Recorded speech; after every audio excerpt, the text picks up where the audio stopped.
Today we are going to cover we're going to talk about risk analysis. Okay. Yes, very, very important topic. We'll be covering about risk analysis, and we'll also look at the case study also.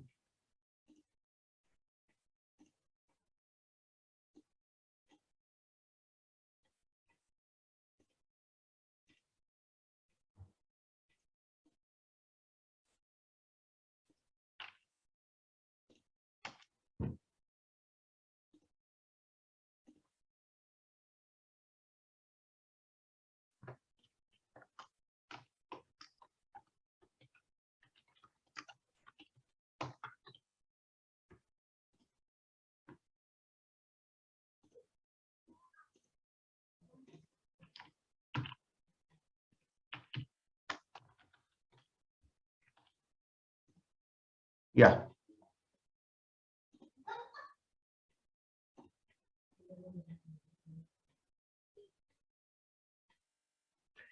Okay, so today is day 10. A very good evening to everyone.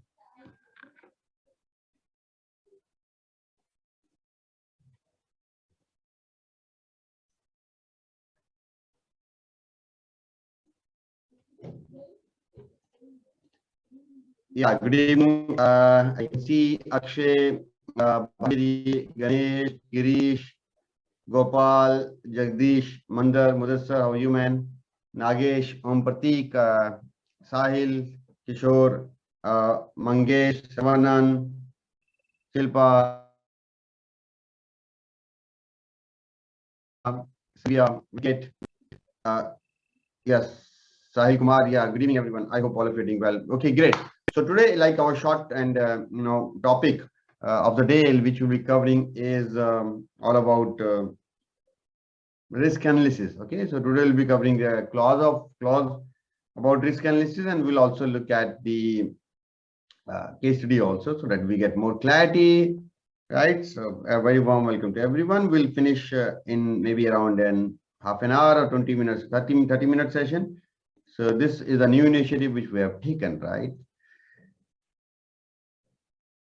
Great. So very warm welcome to everyone. So what is that today we are going to cover? The frequently asked question, and some of the question will answer from clause number 6.1, which talks about action to address risk and opportunity. A very warm welcome to everyone.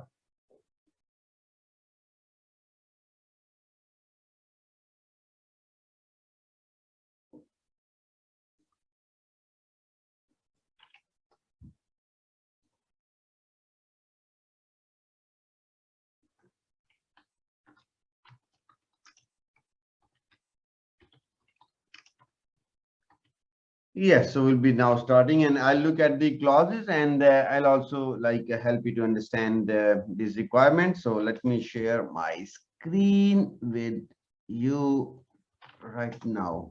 Okay.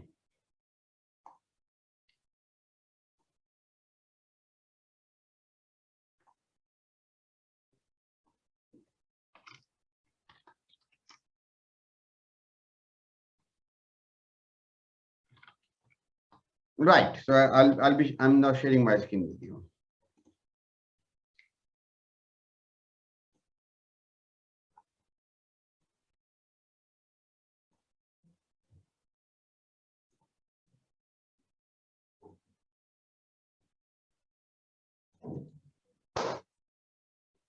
A very warm welcome to everyone. So let's get started. So what we're going to focus is we're going to focus on risk and opportunities. So if you see in this particular clause, what is required that you need to identify the risk and opportunity. So first of all, there are multiple interpretation of risk. What do you understand by risk? So risk is something which is defined as effect of uncertainty, right? Something which we are not sure about, we say the risk, the effect of uncertainty. Okay. Let's say that you change a job, or you change career. Okay. So is there a risk? Absolutely, yes. There are many risks. Or what the other interpretation of risk? What we say is that risk is not only effect of uncertainty. Risk is like outcome of outcome is basically a negative outcome. What we can see, risk is a negative outcome of activity. Okay. So if you change a job, is there any negative outcome? Can there be a negative outcome? Yes, there can be a negative outcome. For example, you may not get good boss, good senior, or you may not mix with the new culture, or in the new organization you might have to face the office politics. So that's the risk. But let's say you want to start a new business. If you want to start a new business, is there any risk in starting a new business? Is there any risk? Absolutely yes, there's a risk in starting new business. What's that? You may lose your capital, you may not get the return on investment, you may not get the sufficient money to pay for vendors or salary, or it might be that you might get in losses. That might be risk.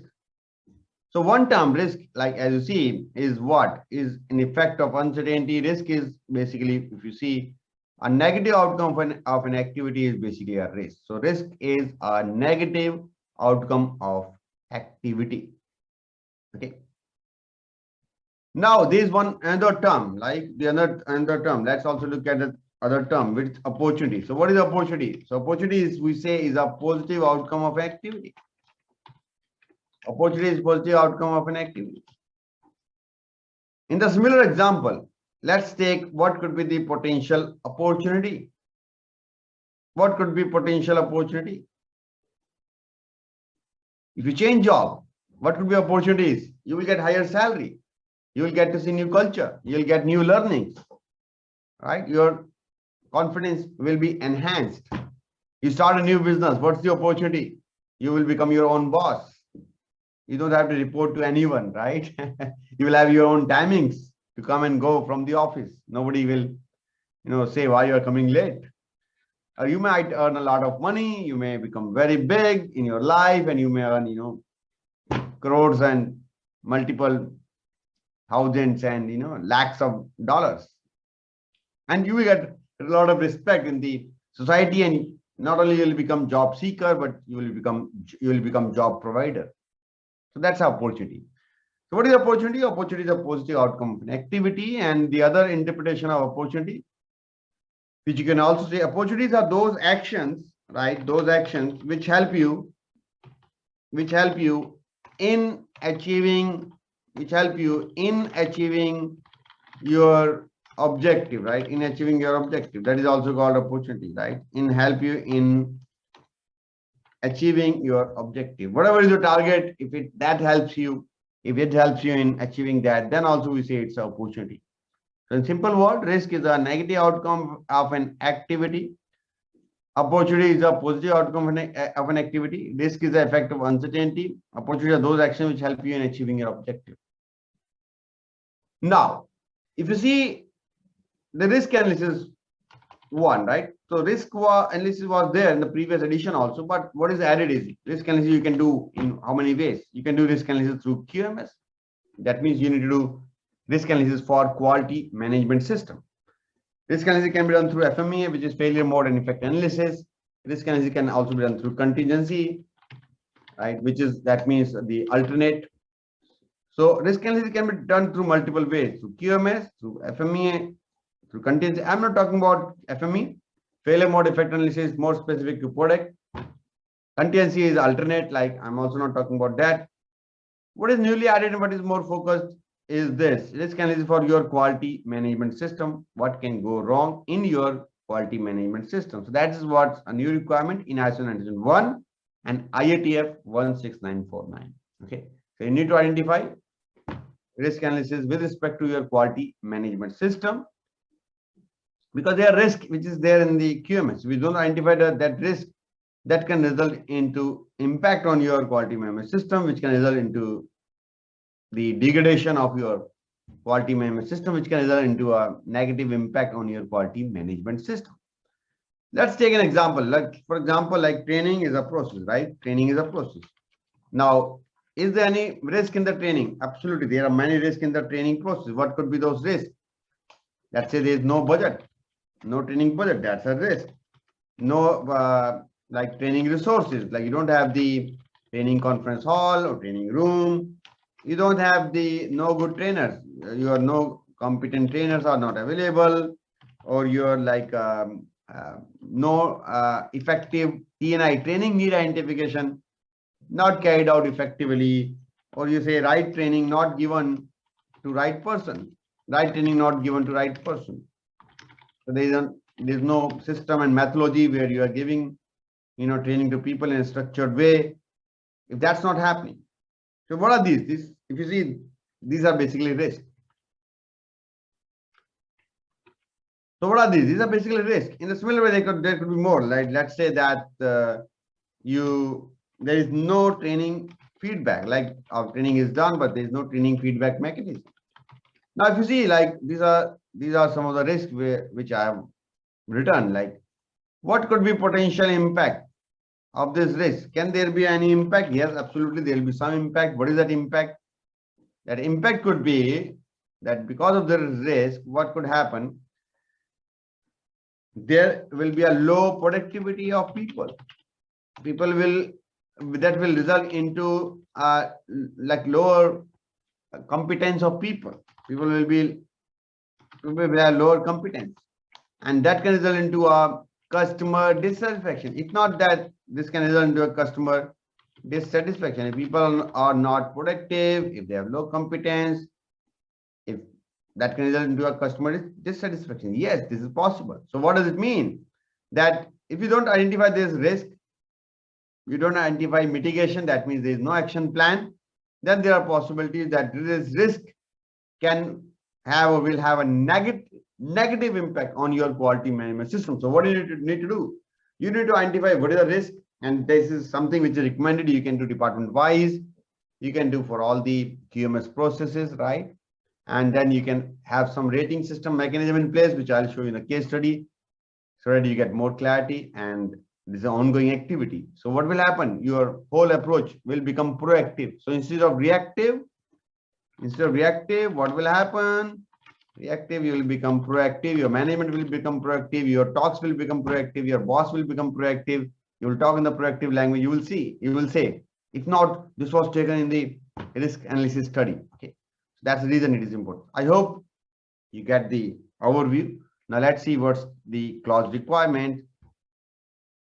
6.1, 611, what does it say? When planning for QMS, that means when you're planning for QMS, the organization shall consider, you need to consider what? The issues which is there in 4.1 and the requirement which is referred in 4.2, which indicates that in your clause number 4.1, where you talked about identification of internal and external issues. In that clause where you talk about using certain methodologies like SWOT, strength, weakness, opportunities, and threats, you can identify those issues. And you also identify, like with the clause number 4.2, identify needs and expectations, requirements of interested parties. You need to identify the risk and opportunities for that as well, right? So you can use any additional formats, or you can use even same formats can be used, like same place where you have identified needs and expectations of interested parties, same place where you have identified internal and external issues. There you can put some additional column and you can identify risk analysis through some severity rating, occurrence rating. So that's the methodology which you can use. Why do you need to identify? To give assurance about what? That QMS will achieve its intended result. You will achieve the outcome. Enhance desired effect, what you want, increase that. Prevent or reduce undesired effect, which you don't want, reduce that. Achieve improvement. So what do you want? You want to achieve improvement. So that's the purpose. Like, why do you need to identify what's the purpose? And then what you need to do also, the organization shall plan mandatory requirement actions. You also need to have some action. So action based on what? Action based on your analysis. We'll also look at how that analysis is carried out. Then you should also know how to integrate these requirements with what? Integrate and implement the action into quality management system. So how do you integrate? So that means whatever the action plan you have identified, that this is the action plan which I'm going to take. That action plan you integrate with quality management system, with some SOP, with some work instruction, with some formats. You integrate that with some of this documentation so that there is a sustenance part. Okay. And also identify, evaluate the effectiveness of the action. So how do you make sure that these are effective? So you can do internal audits. by way of doing internal audit, you will know if whatever systems you have implemented, are these effective? What you can do, you can also look at not only internal audit, you can also at the same time look at the trends. If like the MIS, like what is your management information system, right? Is the rejection coming down, breakdowns going down, mean time to repair is improving, overall equipment, your effectiveness is improving or not. So you can look at data and trend, and that's how you will get to know if complaints are repeating or not. That's how you'll come to know that if the effectiveness is there or not. And what kind of action you take will be appropriate to the kind of non-conformity or the impact of that non-conformity or impact of that particular activity on the conformity of product and services. So what level of action? If it's a higher issue level problem, so you'll take higher level action. And as a higher level action, that could be action could be related to Poka-yoke error proofing. So we see Poka-yoke error proofing or higher level of action, right? So depends on that, you will decide what actions will be carried out. You might have some severity occurrence rating system, and that's how you can identify risk and opportunity analysis for all QMS, quality management system SOP, or you can also identify this department wise. It's up to you. How do you want to do that? So note is basically suggestion. So wherever note is written, it's a suggestion. Wherever in IATF note is written, it's a suggestion. Option to address risk, what you can do, like avoiding risk, taking risk, pursue an opportunity, take the like eliminating a risk source itself. So you focus on risk source elimination, right? You outsource something, you change some technology, you straight away change the source of risk. Like the way, like let's say that you are attending the program physical events in the time of Corona. So there is a risk to get hit by virus if you are attending physical events, because at the time when there was a Corona, so you can get hit by a virus. But how can you eliminate that risk? By doing online training. You can totally eliminate the risk, like at least which might happen due to travel, which you have to do because of training event, attending any offline training event. So that's what people did, right? Schools were closed, colleges were closed, people were at home, and people were attending the program online session through the multiple methods, online, multiple various technology. Okay, so they basically eliminated the risk source, right? They are not even traveling, so how can they hit by Corona? At least not due to travel, right? Changing likelihood and consequences, how you can share the risk, retain the risk by informed decision. You know that there's a risk, again, and you are aware that there's a risk, and you can live with that risk with some precaution. That's what some of the action plan you can plan. Note 2, that's additional, that clarification. So wherever note is written, the meaning of that is clarification. So opportunities can lead to, what are the other opportunities? You can have some new practice, you can launch new product. If you believe my products are not doing well, or I need to have new products in the market, like Submastery, if you see, we are launching at the time when you're watching this recording, we are launching new product. We are getting into soft skills training as well, manager skill training program. We are already into Six Sigma, Lean Six Sigma training program, quality management system, environment, occupational health and safety, total productive maintenance. So there are a lot of different programs. So you can launch new product. Your company is also launching new product, opening new markets, getting into new markets, getting new clients, building a partnership, using some new technology, and whatever the other desirable and viable possibilities to address organization and its customer needs. So opportunities are positive outcome of an activity, and you can initiate these opportunities so that you satisfy your customer, you meet the needs and demands of your customer. Okay, we'll look at some example also, and risk must be definitely, risk need to be assessed, right? And you need to mitigate. Mitigate means action plan is required. So identify the opportunities, and also make sure that you have the action plan. So I'll talk about when you can do this risk and opportunity analysis. The word documented information is not mentioned, but however, highly recommended. Yes, it is required. Although the word documented information is not there, but definitely it is required. You can make this risk and opportunity analysis kind of record, like, and then you can update this. How to implement this? So number one, make sure that each process owner is aware about risk analysis, and you have identified that for what process owner, who will be process owner, for what particular SOP, standard operating procedure, for what particular area, who will be process owner. You identify like each QMS process area by HOD and the team member. You make sure that severity occurrence rating system is clear to people, and we'll show you the metrics also. And then make sure the people are aware about what opportunities can be there, right? And then they should know that what if they take opportunities, what's the action plan for the opportunities which they take, and how they can plan. And they also make sure that the effectiveness of action is there by linking that with your quality management system. Now let's look at case study and example so that you get more clarity. Now I'm going to show you a case study and activity so that you get more clarity, because it's something which is going to help you understand this in a structured way. Let's look at this example. So if you see, I have opened this Excel sheet. What is this? This is a risk and opportunity analysis. I've used this in multiple companies, and there has been no this has been very well accepted by the auditors. And you can also use this, or you can use any other format if you want.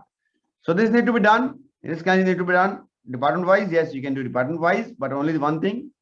When you do risk analysis, make sure that you cover all the process. Let's say you are doing for maintenance. If you do carry out the risk analysis for maintenance, you make sure that you cover area and process like breakdown, preventive maintenance, periodic overhaul. If you are doing risk analysis for quality assurance, you should cover incoming inspection, in-process inspection, final dispatch, internal audit, or your procedure audit, product audit, layout inspection, SPC, statistical process control, measurement system analysis, calibration, layout audit. Like that, you cover all the standard room, you cover all the processes, right? That is something which is very, very important, right?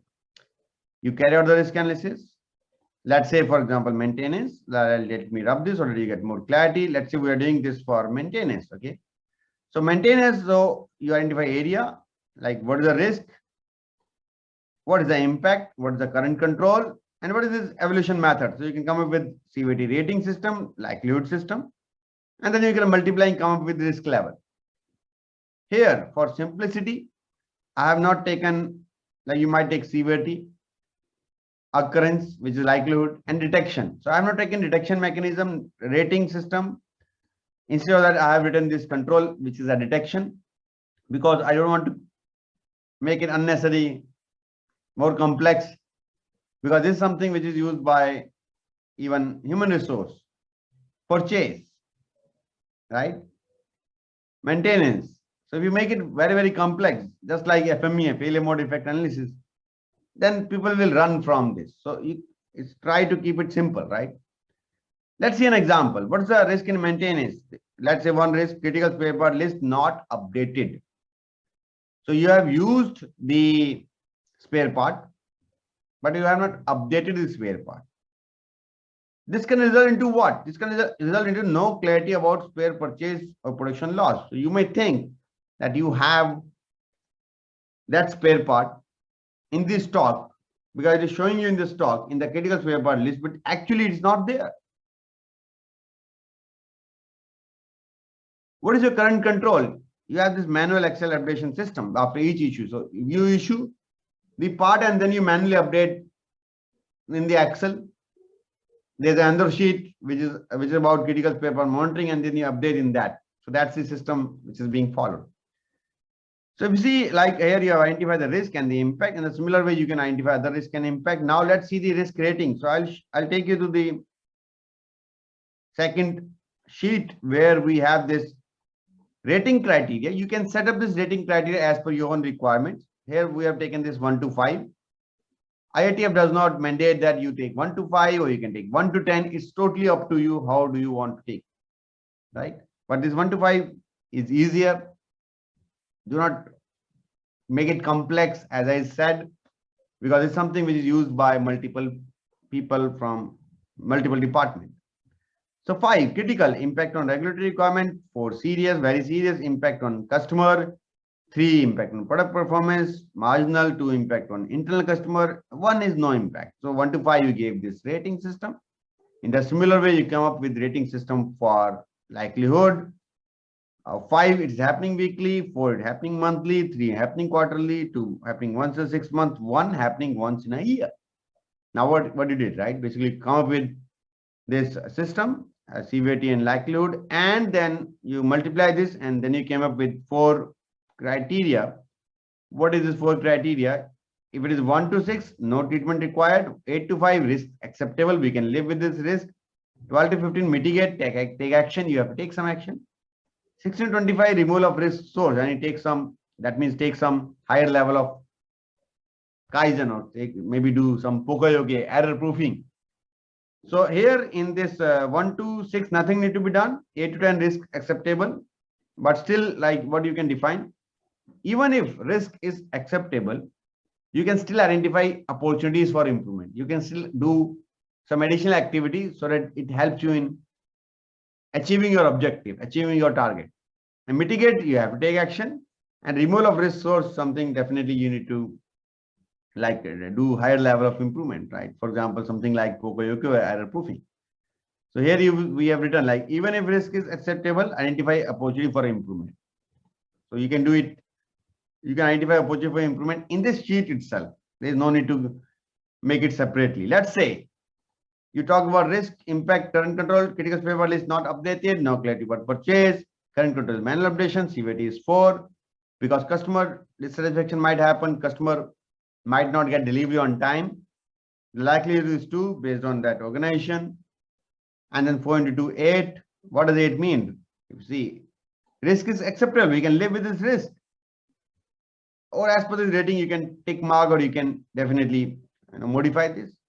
Now, if you see, coming here, okay, risk is acceptable, but still, if it is not acceptable, you write this mitigation. What is the action plan? What is the target date? What is the status? But here, if you see, what is written? You have written this opportunity. What does it mean? That still what you can do so that you achieve your objective. Now, if you see what you can do additionally, although risk is acceptable, but still you can identify opportunities. For example, auto generation of communication, auto SMS of purchase intent generation. Now, what happened? Let's say you issue the materials, store issue the material, and you in the critical spare part list you have this minimum order value of 2, and maximum spare part you have 4. So let's say as the 2 numbers is reached, as you issue the material, automatically this critical spare part is linked. This get updated as your spare part comes to 2 number. Automatically SMS is done, WhatsApp is sent, or might be purchase intent or purchase requisition or purchase request is sent to purchase. There are multiple ways. You use some technology, use some automation, and that's how you focus on this. That's our opportunity for improvement. That's our opportunity, right? And then again, right, you can see that is there any change in the severity likelihood, and you come up with the new rating system, right? So that's how you will come up, and most importantly, you also update this risk and opportunity analysis at regular interval. And this is something you need to do for various quality management system processes, right? And if you see, you can definitely use any other risk method. This is something which I've used in multiple companies and very much like appreciated, and there's been no negative feedback and very much acceptable. Why I have not used detection rating? Because not to over complex that. If you see, there is one more example I've given wherein in clause 6121, basically they wanted risk analysis for rework, risk analysis for rework product, risk analysis for product audit, process audit. For that also I have given this. So yeah, so here I gave you overview, right, about risk and opportunity analysis.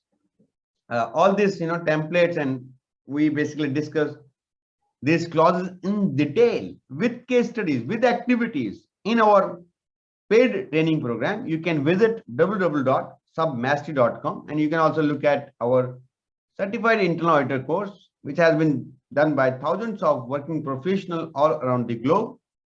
And it's a very detailed training program. It's a 30-hour program. You can go to our website and you can have a look at that, and you can also decide to be a part of that training program. Yes, there you get templates. There you get editable templates, even activities, clause-wise explanation, with a lot of case studies so that you get more clarity. So I hope you enjoyed this short knowledge, right, from Submastery. So I'm Arun Sharma from Submastery community, and thank you very much. Do share this video, like this video. That will motivate us. Share this video in your friend circle, with your official group, so that they can also learn about this, because there is a very, it's very important that people should be aware about this. Share this in your social media. If you are watching this in YouTube or Facebook or whichever platform, do like this, share this with your friends so that they can also get benefit. And thank you very much. Keep watching. For more detail, you can visit www.submastery.com. Submastery.com. So thank you very much. Arun Sharma signing off. Thank you. Okay, so friends, yes, thank you very much. So yes, what is mitigation? You can ask the question here. What is mitigation? Mitigate means, Mahesh, to take the action. Mitigation plan, what you are going to do. So basically mitigation means how you are going to avoid the risk. What's the action plan you are going to take? Kya action lena hai? Kaise risk ko avoid karna? That's the meaning of mitigation. Mahesh. Akshay, this rating sheet is a part of our paid training program. Okay. If you're already a member, you can look at that. Thanks, Girish. Yeah, so this is a new initiative which we have taken. So in the month of March, every day I will come, or some other expert may also come. MOP, SOP, and COP should cover the risk. Ullas, absolutely, yes. Like, it's no need to do it separately. Ullas, like if you cover all the SOPs, that's good enough. My recommendation is you cover department wise.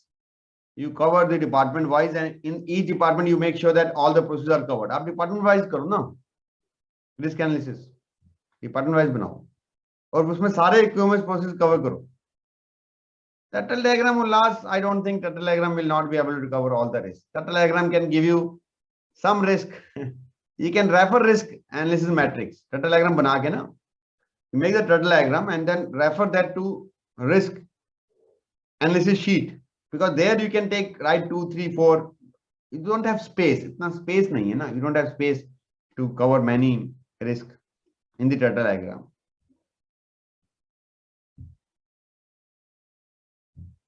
So turtle diagram, there is a limitation. What about EMS and OSHA's course when you will start? Prakash, if you are a part of coaching, Quality Plus Coaching, right? If you are a part of Quality Plus Coaching, we already have, if you see in the WhatsApp group, in the description, the schedule is already given. So there, those are on-demand course. They will be added to your course, Quality Plus Coaching. If you are a part of this Plus Coaching, if you are not part of Plus Coaching, so presently we are not launching that again. Maybe in coming time we may do that. We already have done that, so that will be added as a part of your Quality Plus Coaching. If you are a part of Quality Plus Coaching, if you are a member of Quality Plus Coaching. Prakash, which coaching you are a part of, which batch, 1, 2 or 3? So 1, 2 और 3 जिसमें भी आप हैं, आप उनके WhatsApp description में जाओ.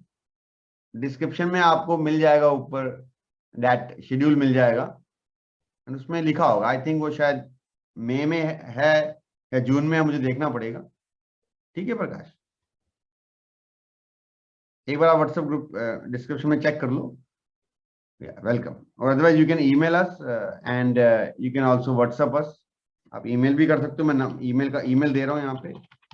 And you can also WhatsApp us. WhatsApp number भी दे रहा हूँ. Here also you can WhatsApp us. ठीक है. Thank you. Okay, friend, did you enjoy this program? Do you think we should continue this live, small, sort of interaction every day, 10 p.m. Yeah. Love this. Thank you. Thank you very much. So good night. Thank you very much, Gopal. Laurentis, Virgani, Sanjay, Mahesh, Prateek, Prakash, Praveen, Mathur, Sapna, Sarvanan, Satish, Sailesh Gupta, Shilpa, Silva, Ullas, Venkat, Yogesh, Gaurav, Vinod. Yeah, thank you very much. Yeah, good night. Take care, and we'll see you tomorrow. Good night. Thank you very much. Take care. Bye bye. We'll see you tomorrow. Bye. Thank you.